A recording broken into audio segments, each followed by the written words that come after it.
doing infinite banking since about 2007. I actually had a chance to go sit through one of the very first infinite banking. Well, it wasn't the very first. I think it was probably the second. And so what happened was I read Nelson's book. I thought, man, I need to know more about this. So I set it down and picked it up again and read it again. I'm like, there's something here. I really need to know more about this. So I actually picked up the phone and I called this Nelson Nash, thinking I was going to get a secretary. And Nelson Nash picked up and so we started a conversation. He invited me down, and from that day forward, he was my mentor in this process called infinite banking. The infinite banking think tanks have gone on for 16, 17 years since then, and Nelson a couple of years ago passed away. So when that happened, I lost my mentor. But what's happened with the Institute is that it's brought new people on that want to know more, that want to teach this thing. And that's kind of how David and I got connected. Is David was down there learning this stuff, wanting to teach and explain this to other people. So David Stern, who actually is going to be on one of my podcasts probably coming up in the next month. So if you get a chance to listen to my podcast, would love to have you listen to him if you get a chance. But David was on there, and David Stern was on there, and he hooked up David and myself so I could help him and empower him to walk other people through this same process. So Nelson gave to me. I'm giving back to the other communities, and I mentor probably about 8 other individuals like this across the country. That's a little bit about my background, where I come from, and just a little bit about what my belief system is and why it works so well in this idea of infinite banking. One of my first founding principle is we have to think long term. There's so many people that want a long-term solution done over a weekend, and I think if we think about it, this just doesn't make sense. It has to become a lifestyle and a habit of what we are and what we do, and in order to make a long-term impact on what's happening in our lives. The second founding principle I have is I believe all the knowledge that we need to know is already within us. It's like I'm a farm boy from Wimbledon, right? So from central North Dakota. So everything is like this big garden or this big field. Whatever we're trying to nourish and grow is going to grow, but along with that always comes a lot of weeds or a lot of noise. And I just look at that as, it's just information that's out there that just ain't true or just doesn't apply to us. And so it's my job to help empower you and everybody else on these calls and people like David and all my clients to get rid of those weeds that are in our garden or in our field. So if we think about it from the standpoint is we're going to grow the knowledge that we want to grow, and my job is to empower you to make those, whatever crop you're trying to grow as big and strong as absolutely possible. And again, I'm all about empowerment. I want to empower you to do these things. I don't, Nelson's book here on the screen says becoming your own banker. It doesn't say David becoming your banker. It doesn't say Wade becoming your banker. It's about you becoming your own banker. So it's our job to empower you to make that happen. And the fourth principle is really close to my heart. I want to make this a generational thing. I want, not so much for my 15-year-old son. It's important to me and it works well for me. And I've been doing it for, since 2008. But more importantly, it's what can my son do? Why does he have to wait till he's 35 years old before he understands this and gets this, right? I want him to understand it out of the chute right now. So I want him to understand the thought process that goes behind it, because that's the part that's really missing. So it's got to be this generational empowerment. So we get people that are enslaved to the current banking function, the current institutions, and we can break those bondages of serving Wells Fargo, serving Farm Credit Services, whoever your bank is. Have that, maybe still use it, but at the end of the day, having other options so you can control the banking function in your life.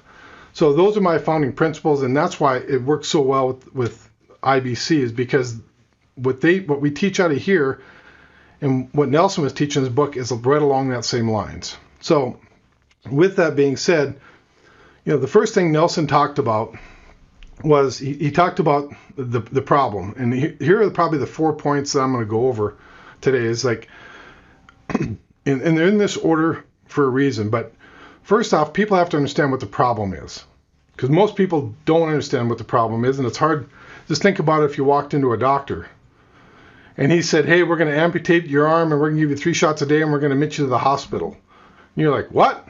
I don't have a clue what you're talking about. But if we understood that he was there to save our lives, and he explained to us what the problem was, and then that was eventually the diagnosis of what was going to be needed to save our lives, we'd probably agree to it. But if we don't understand what the problem is, we rarely want to agree to what's going on. Does that make sense to everybody? Give me a thumbs up.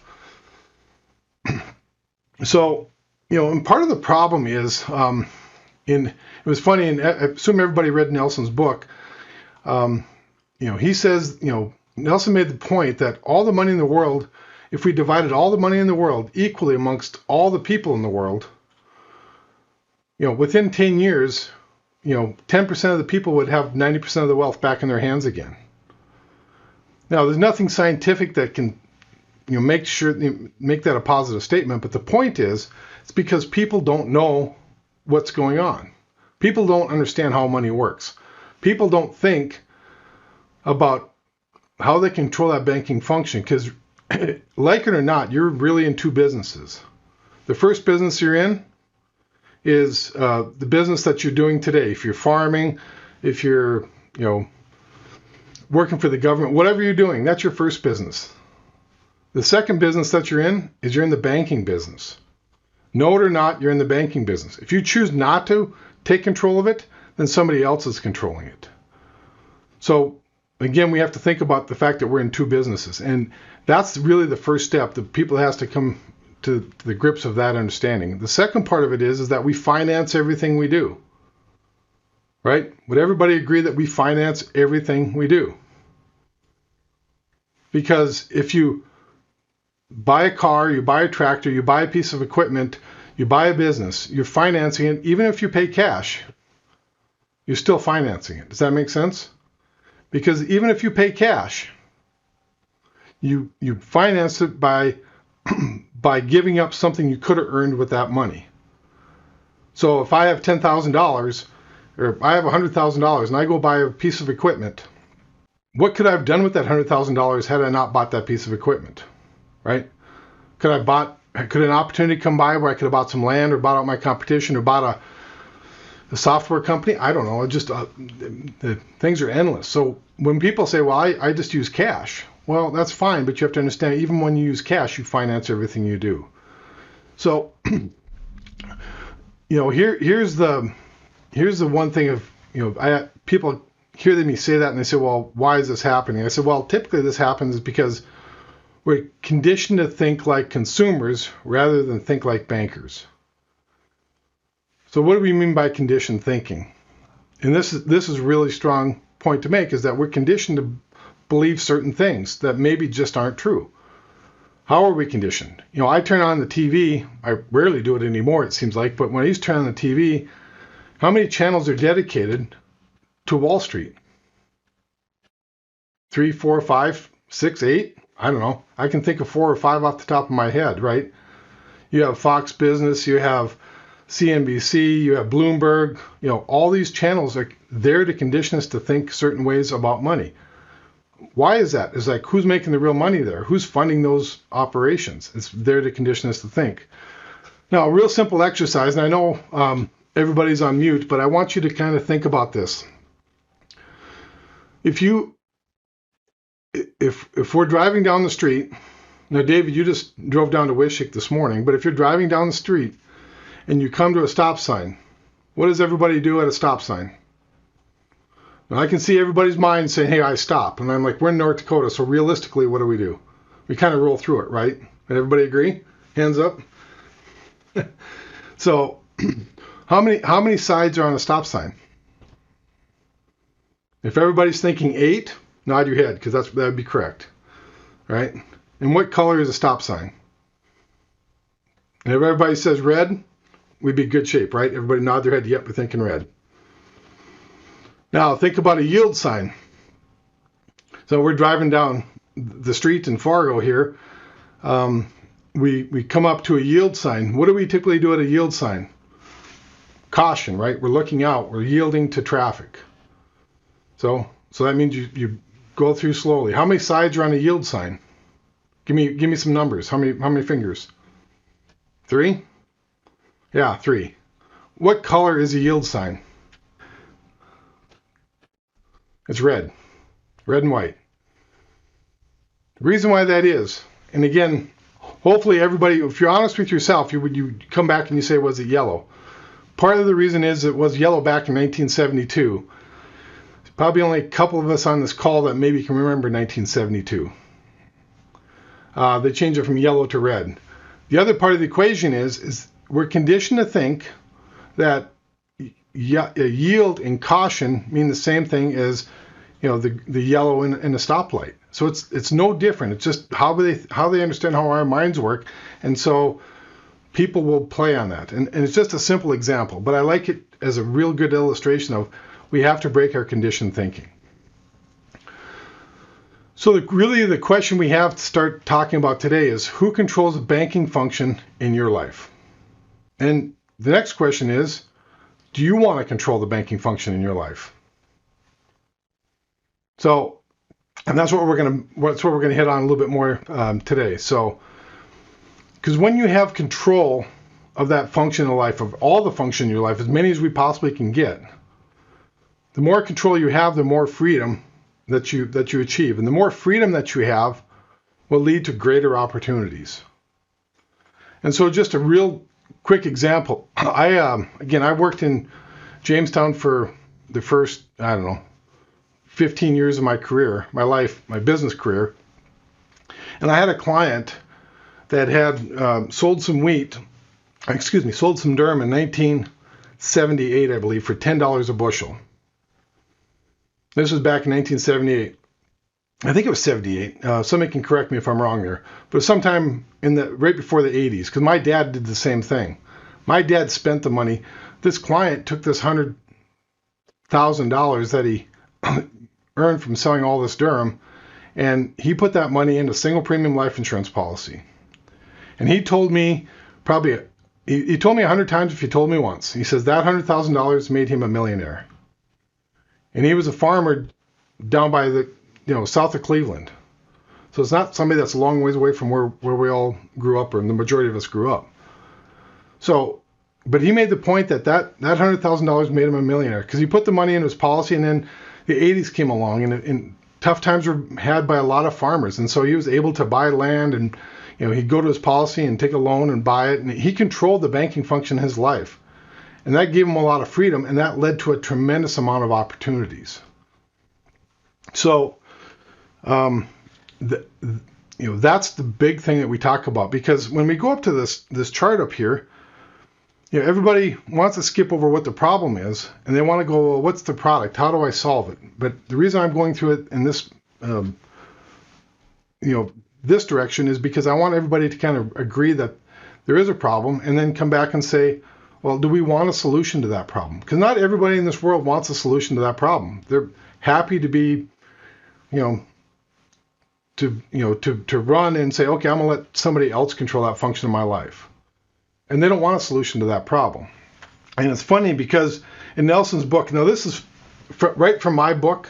So I have my own version, my own book of Nelson Nash's here. And this is right out of my book. I copied this, and I read a lot of notes in my book. And it's beat up, right? It's kind of tore a little bit, if you could see it. It's got a little tear in it. And it's because I have it and I read it a lot. I've probably read it about 40 times because there's so much great information in there. But here's what he's talking about. The problem is that everybody understands that when you buy autos, when you buy housing, and you spend money on living, this is where we spend a lot of interest, give up a lot of interest for that. But one thing that where we're conditioned to think a different way, and we're really not focusing on the correct thing, is just one good example is think about savings. Now, some of my clients may have a savings account, or maybe not even a savings account. Maybe they have an investment account or 401k account. I don't care what it is. But the conversation typically comes around is that if you could actually save 10% of what you earned on a yearly basis, I think that's real generous, because the majority of Americans don't do that. But let's say they do. Let's give them the credit and say they're going to save 10% of what they're making. They spend hours and hours and hours saying, well, I'm getting 5%, or I'm getting 7% on my 401k account or my investment account, or I'm getting 6%, or I'm getting 8%, and they're comparing and they're squabbling over the pennies. When in all reality, What if we could save them, maybe they're paying 20% of their money into taxes, or they're paying 40% out in interest to Wells Fargo or Farm Credit Services. What if we could save the majority of that money? So focus on the right thing and stop squabbling over the crumbs that are on the table. Because if you think about it, if somebody makes $100,000 per year, they save 10% of that into a savings, and they're squabbling over making the difference between 7 and 8%. That's 1% on $10,000. That's $100, and they spent hours to do that. Where if they're spending $40,000 of interest is flowing out to somebody else's bank operation, and we could save them half that, that's $20,000. Now, I don't know what it's like in Wishick, but North Dakota, $20,000 is way bigger than $100, right?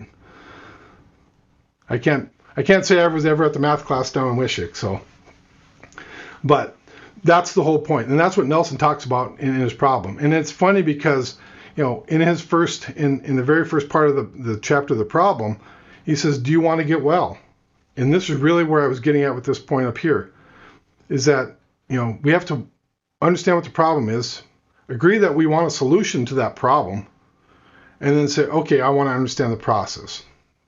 So when we talk about the problem, now we're going to go into the banking function. So let me just take one more good example of what we're trying to get at. There's a restaurant up here in town that, and maybe you have a couple that you know of, and this happens a lot. It's happening more and more, especially in the bigger cities, where I have a client, he runs a restaurant, and we're having a conversation with him, and on his menu he has, his beef is raised out in Amadon, North Dakota, right? And his lettuce is raised over in Minnesota at a hydroponics plant, and his wine that he serves is served out of his vineyard. He owns all these operations, so he owns the cattle ranch, he owns the source for his fruits and vegetables, and he owns the source for his wine. Why do you think a guy like that does that? And the reason why, and what he told me, he says, now I control the means of production from start to finish. I don't have to worry about supply chain interruptions. I'm the one that's in control. And now what's happening is that because he's charged his restaurant, each of his entities are very profitable, and now he's charged his restaurant the proper amount for each of those products. Now he's able to go out and start charging other restaurants. And so now they've started to all become profit centers for him as well. But this is no different than if we think about the banking system. We think about money. It's the same thing, right? If we can control the means of production as much as we possibly can, and maybe that's the money supply. So if we control our financing and our money supply, then that isn't interrupted by somebody else, because whoever controls the banking function, whoever controls the financing, I actually had a CPA tell me this. He says, whoever controls the financing always wins. So the question is, why aren't we controlling the banking function in our lives? So let's talk a little bit about how banks make money. So if we have, I'm going to pick on Wells Fargo, because Wells Fargo is an easy target. So if Wells Fargo, here's David. Here's a guy that likes to save money. Okay, he likes to save money. So he puts in a $100 bill into Wells Fargo. What does the bank pay him for the use of that $1 bill? I'm just going to assume that you're all saying they probably give him $1. It's 1%, so he gives them $1. So do you think Wells Fargo holds on to those dollars? Do you think Wells Fargo just sits on that money, or do you think that they want to lend it out? Now, if you know anything about banking, you're going to know that they lend it out, but they lend it out probably 10 times for every dollar that they have, or 9 times for every dollar they have. That's a completely different conversation. That's called fractional reserve banking. But, if we did that, if you and I did that, we'd be sitting in the room, in a cell right across from Bernie Madoff.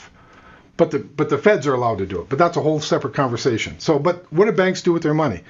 They put it to work. They said, okay, here's Wade. He likes to spend money. So I have about that much hair, but I'm not quite that skinny. So just imagine that that's me. So I need a loan because I like to spend money. I'm going to go fishing. What's the big slough down there that everybody catches walleye out of in the Wishick? Yeah, you guys are on mute, but no big deal. But I like to go fishing. So I'm going to go out. I'm going to buy a new fishing rod, but I need $100. So I go to the bank. I said, I need $100. What do they charge me for the use of that money? Because I loaned the money from them, right? They charge me $5 for the use of that money. Okay. So with that being said, what's the whose money did I use? Did I use the bank's money? I used David's money. So what does the bank have in this transaction? How much money does the bank have in this transaction? They have $1. So they spent $1. Oops. They spent $1 to make $5. How big of a markup is that?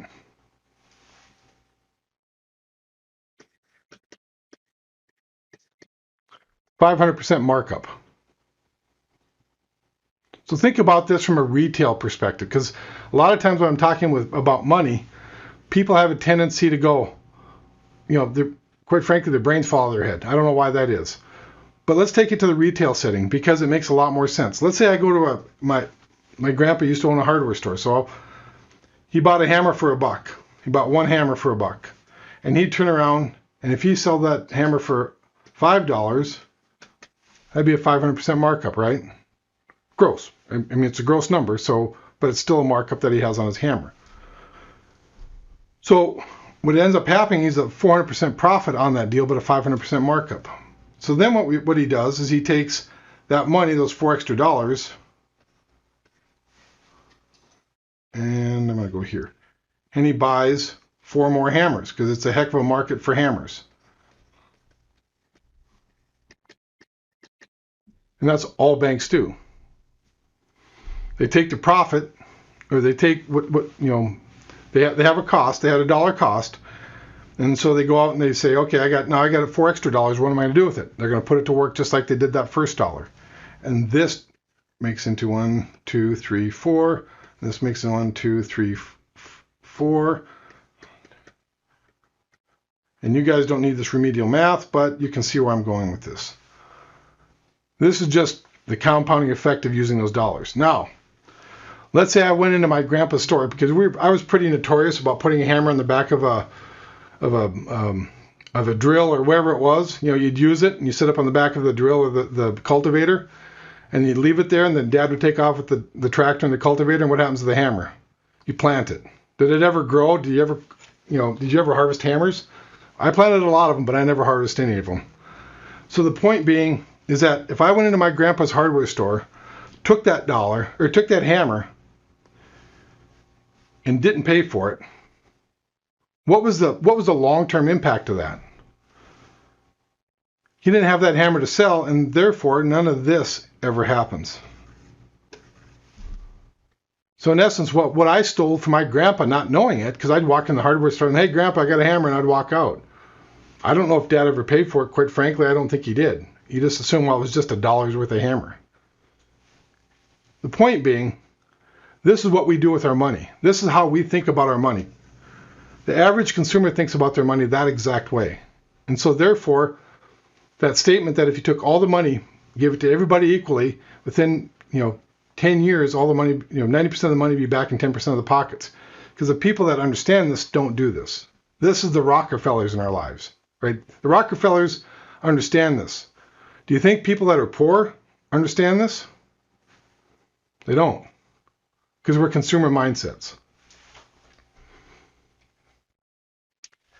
So the next part of it is, if you understand that part of it, then I'm just going to give you an illustration about what I call my Borth family bank. Now, when I'm talking Borth family bank, I'm not talking anything elaborate. I'm just talking about the process of banking. It's not actual physical banks. It's not a chartering. It's the process of banking. It's how we think about money exchange. All banking is how money is exchanged. And so if we can understand that and we can move that forward, it's not a true physical bank. And also I'll explain to you my situation here real quick. So I'm going to call it the Borth Family Bank, BFB. So if I want to buy a piece of real estate, or I want to buy, spend money in my business, or if I want to spend money anywhere else, let's say I'm going to lend some money, because this is getting to be a bigger thing now, hard money lending. Oh, one other thing Nelson used to always say, by the way, he'd say, if you have a pile of capital, if you have a pile of money, he says, you don't have to go out and look for opportunities. They will seek you out. People that have money always have opportunities coming to them. They don't have to go look for opportunities. What we're finding with this is, again, I have some clients or some people I know that we're lending money to on a hard money lending basis. And what they're doing is they're going out and they're flipping real estate. I actually have one client that has done just that. He went from flipping houses, borrowing money from a hard money lender to make it happen, to now where all he does is takes his money and he lends it out to other people that are flipping their houses. And he says it's a whole lot easier on his body, and he thinks he's going to live 20 years longer because of that. So anyhow, but whatever it is, if you got these opportunities, so you have an opportunity to buy some real estate, some land, or whatever it might be. And let's say I need $100,000 to make that happen. So I go to the Borth Family Bank and I said, I need $100,000 to buy this piece of land. Now, I run this piece of real estate or my business or my farm as a separate entity. I run my Borth Family Bank as a separate entity. I run Sage Wealth Strategy as a separate entity. I want all my separate entities to be just as profitable as the next. Does that make sense? Okay. So Borth Family Bank says, okay, wage real estate deal, you need $100,000, here you go. But they need to come up with that money somewhere. I have to put my banking hat on and say, well, I need to go get it somewhere. So I can go to a number of different places. I can go to cash. I can go, really, I need a safe, secure bucket of money, or I can go to my properly structured life insurance policy. There's really no other place that I can go that's safe and secure and guaranteed that I can get my money. So why do I say that? So if you go on to fdic.gov, that's fdic.gov, you can look up every bank and what they have in holdings. Bank of America, as of the last quarter, had $24 billion in properly structured life insurance. Wells Fargo had $20 billion in properly structured life insurance. Why do you think they put that money there? Again, don't do as I say, you don't do as I do. They tell you to put your money in their savings account, but where do they put their money? So there's a couple places we can put our money, cash being one of them. But what I'm going to show you here in a little bit is that cash, although it works good in the short term, because I have a lot of clients that, hey, I can pay cash, I can do better with cash. I'll say, hey, that's great. But what if there was a better way? What if there's a better place for you to store those dollars? And I'll show you that here in a second. But where the Borth Family Bank goes to get its money is over the years, since 2008, we've been putting lots of money in a properly structured life insurance. And I'll show you what that means in a second. So what happens, the Borth Family Bank says, we need $100,000. So they go to my mutual insurance company and they say, hey, how much money you got in here? So they look in and they might say, you got $800,000 of cash. Now again, whatever the dollar amount is, that's what you're limited to how much you can borrow. And so here is the mutual insurance company. Again, here's my little insurance company. Now, I represent a lot of different insurance companies, and as long as you're a mutual insurance company, they're all great. I'll just tell you that real quick. There are some that are better than others from the standpoint of features and benefits of doing IBC. At the last IBC think tank, there was 5 companies that were there and understood this concept and support this concept. So he goes to a mutual insurance company and they look at my policy and they go, oh, yeah, Wade's got $800,000. Let's put a lien against $100,000 of this. Then they turn around and send me a check to the Borth Family Bank for $100,000. And then the Borth Family Bank borrows the money back out to Wade's real estate deal, and the Wade's real estate deal pays it back principal and interest. So it pays $100,000 back P&I. Now, knowing what we all know, I'll just give some examples of some people I've talked to in the past. I'll go up to them and say, hey, if you got $100,000 and you buy a piece of equipment, do you take that $100,000 and do you put it back? Do you pay it back to the savings account it came from? About 80% of the people say, well, why would I do that? Why should I do that? I'm like, okay.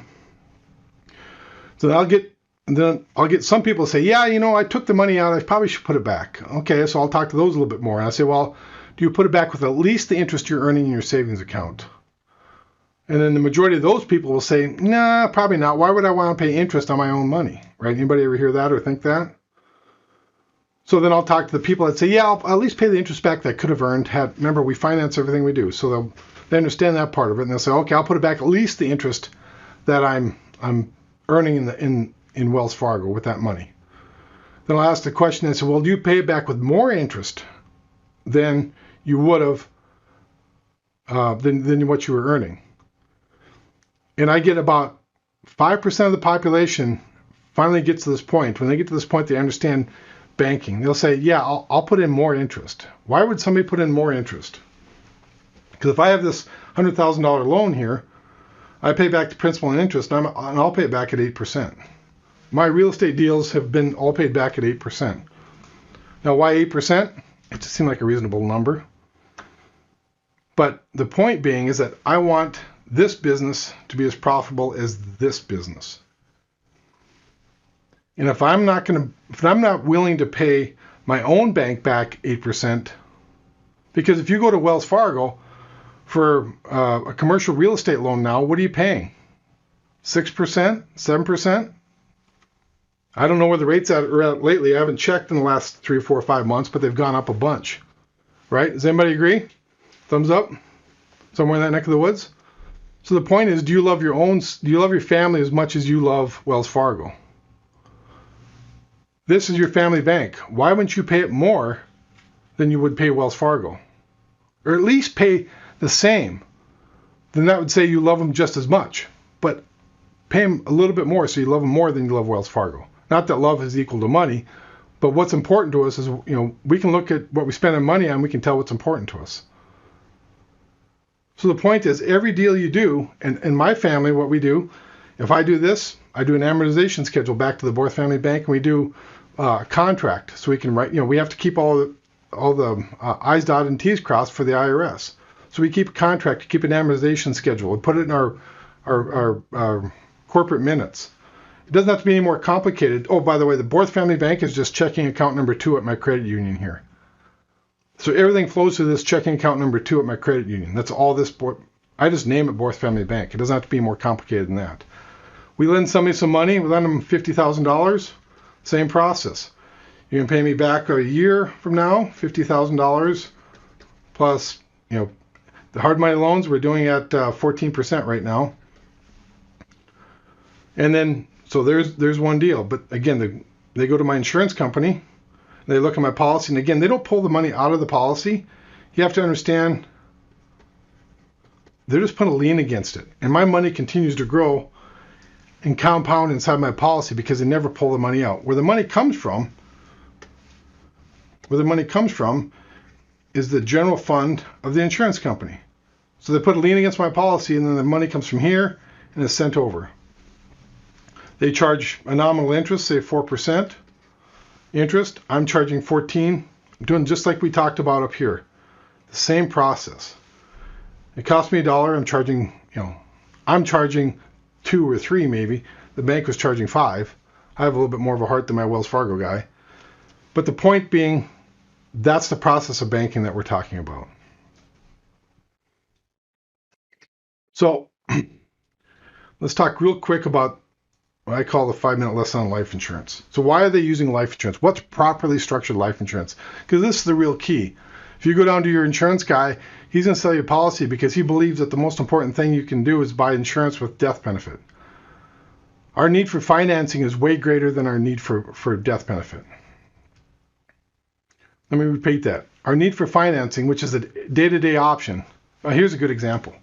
So when I was first getting this, I asked Nelson in this room, I said, Nelson, I don't get it. He was talking about this exact topic. He goes, well, wait. He says, how many times do people die? I said, well, typically once. He goes, yeah, that's about right. He says, how many times do you need money? I said, pretty much every day. He goes, so why are you focusing on the thing we need the least and ignoring the thing we need the most? And that was what kind of changed my mind. And so what happens is, for any given policy, again, why are we storing money here? I'll show that to you in a second. Is that if you have just a death benefit, DB, I'm going to call it, and you put money in, and you're going to pay a premium, who sets the least amount of money that can be put into a policy? Do you think? And if you say, bear with me for a second. If you say the insurance company, they set the limit of what's the least amount you can pay. This is called term insurance.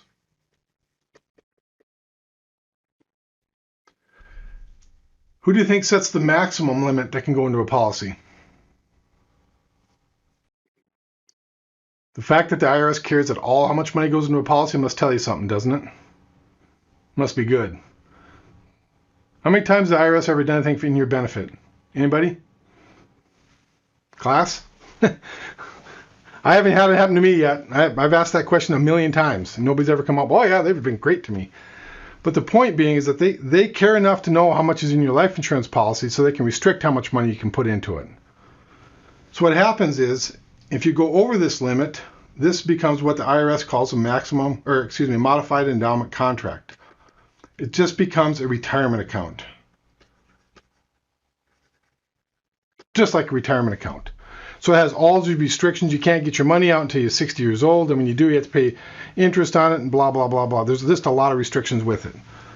But what we do, if we understand what's going on here, what we want to do is we want to put as much money as absolutely possible and not go over this limit. If we do that, then we have a different MEC. We have a maximum efficient contract. And this is how banks own policies. This is what's called bank-owned life insurance, or BOLI. You can look it up. And so what happens is we have as much cash as we can without violating the limit, and we keep the death benefit as small as possible. And when we do that, that's when we have the possibility to have 70, 80, maybe even 85 or 90% equity very first day in our policy. So think about that from any other piece of property or any other asset you've purchased. Do you have that kind of liquidity immediately, that somebody would borrow you that kind of money against it? So now I know we have a couple of farmers on the line down here. This is what Nelson would call misclassification. Does everybody knows what nightshade is? So nightshade is just it's a poisonous plant, right? So if you eat the berries, or if cows eat the plants, it's a poisonous plant. Well, that's the same family that potatoes come out of, and the same family that tomatoes come out of. So for years, people were, Scott shaking your head like, yep, that makes sense, right? So people would not eat, think about people from, I believe it was Spain, went down to Portugal to find gold. And all they found was these damn potatoes. So they brought these potatoes back, but everybody back in Europe looks at it and says, oh, that's part of the nightshade family. So they wouldn't eat it, and they wouldn't eat it, and they wouldn't eat it until somebody finally figured out that we possibly can eat this. And so they started eating it. And the dollar amount that's been generated by all the potatoes sold in the world since then has outpaced gold by a factor of 10 to 1. So they really did find gold. They just didn't know it in potatoes. The reason I'm telling you that story is that's what people think about life insurance. They misclassify what this really is because they don't know what it is. Again, if it's a policy that you bought from your regular life insurance agent, they're going to say, hey, let's get you as much death benefit as possible, because they don't know the power and the tool that they have because they misclassified it. So then what happens, the next objection I typically get kind of rolls like this. I'll get a guy that says, hey, I can do better. I can get a better return, or I can get a better rate of return out of an investment or somewhere else. Why do I want to put my money in my policy? Again, it has nothing to do with investments because everybody wants to look at one thing they call an internal rate of return. I like to have people think of external rate of return. What are you doing with your money? Right? So an internal rate of return, let's say it would be like a stock or a bond or an IRA, 401k. You also have an internal rate of return on your policy. But your life insurance policy is not an investment. Let me repeat that. Your life insurance policy is not an investment. It's a place for you to hold safe, secure money while you're trying to go over here and find an external rate of return, maybe in a piece of real estate, or you have a business. Again, I'm going to use hard money lending because it's been bigger and bigger part of what I've been doing. Whatever it is that you're going to go out and truly grow wealth, if you need money to do that, these other assets are not a reliable source of dollars to do that. For example, if you say, hey, I can do this with my stock portfolio, or I got a piece of ground or a piece of land that I want to do this, can you borrow against it? Only if somebody will lend you the money. Because again, think about that from the banker standpoint. People have said, I can borrow against the equity in my ground, or I can borrow against equity in my house. Only if they allow you to get that loan. If they have the ability to give you a thumbs up or a thumbs down, if you can do that loan, who's truly in control? They're in control, not you. But your policy, when it has equity in it, part of the contract language gives you the right to borrow against all the equity in your policy. So therefore, you're in control. Now, this comes with a caveat. With that control comes responsibility. You can't borrow and borrow and borrow and treat it and have it become a place you never treat well, because then it's eventually going to go away. It's like any other asset. So you have responsibility to treat it just as well as you treat any other business you have. But the policy is the only one that gives you the ability to go do your external rate of return on a consistent basis.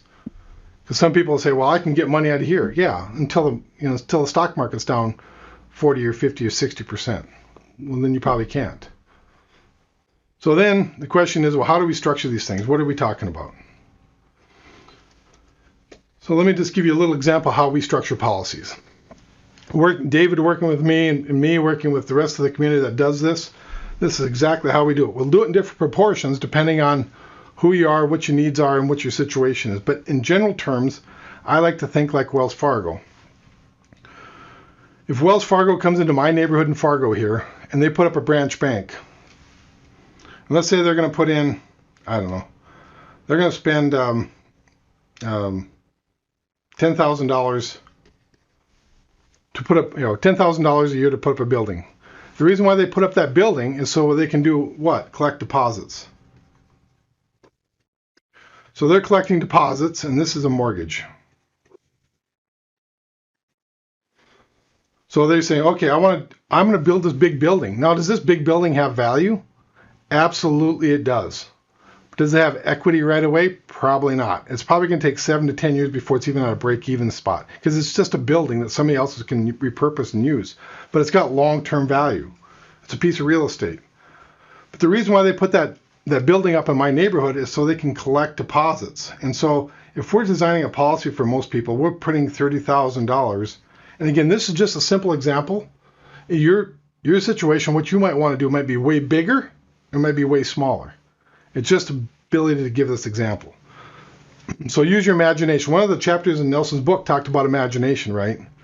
So use some imagination here. If you say, hey, I want to do $300,000, well, just put an extra zero behind what we're talking about, right? It's not a big deal. But they do it for the deposits. And the reason why they want the deposits is because that's the amount of money that they're going to lend out. So when we design our policies, it's just like that, where we're going to have the majority of our money going over here and a small portion going down to the mortgage part of it. And over time, again, because we have to be long-term thinkers, these both work well together. And the closer we can get to a single premium, the better off we're going to be. But if we violate this, Uncle Sam wants to step in and kick us in the butt. So we have to follow and play by the rules. Now, what happens is somebody goes, well, I want to start this, but what if I need more policies over a lifetime? What if this isn't enough and I just want to get started?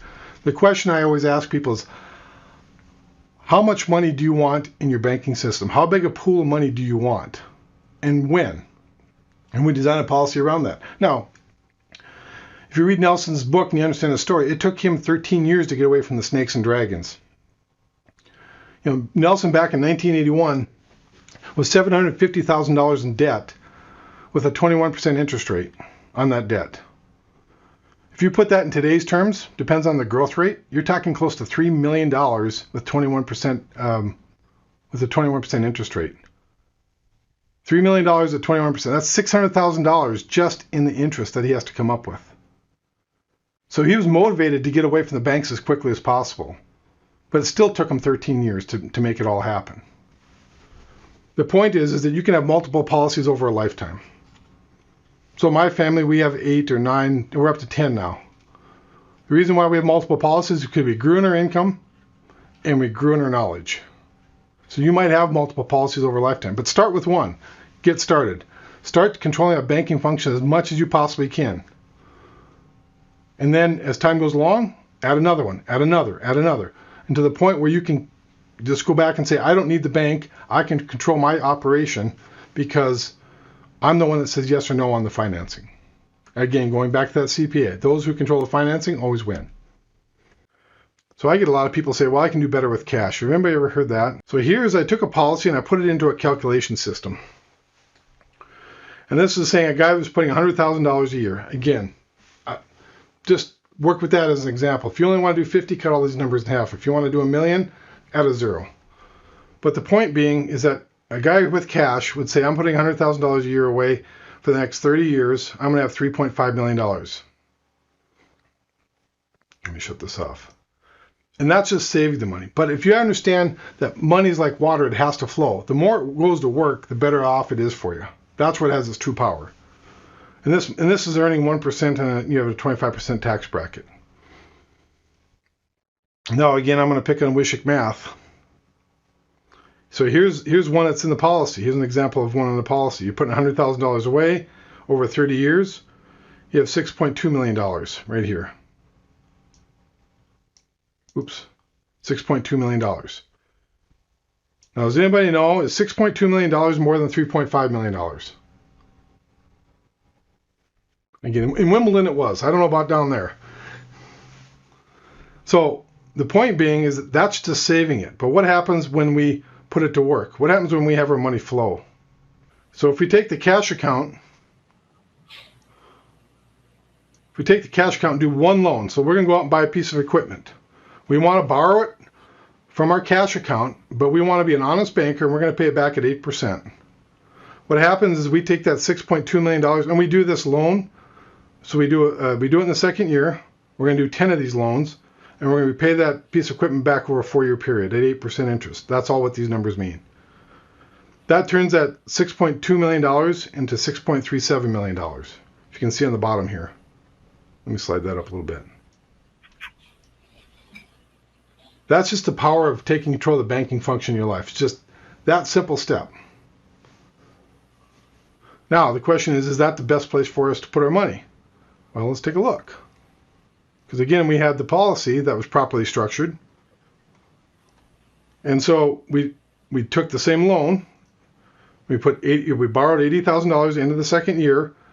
We did 10 of these, and we repaid it back over 4 years at 8%. All the same thing, but we took a policy loan. Even though there's a cost to get to the money, we did the policy loan. Oops. I'm sorry, guys. Did I mess that up? Oh, this is the cash one. I'm sorry.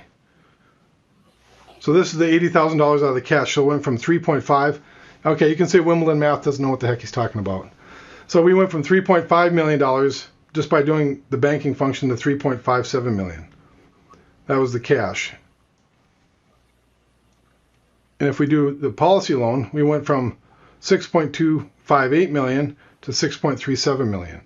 That's just one loan. How many loans do you take out over your lifetime?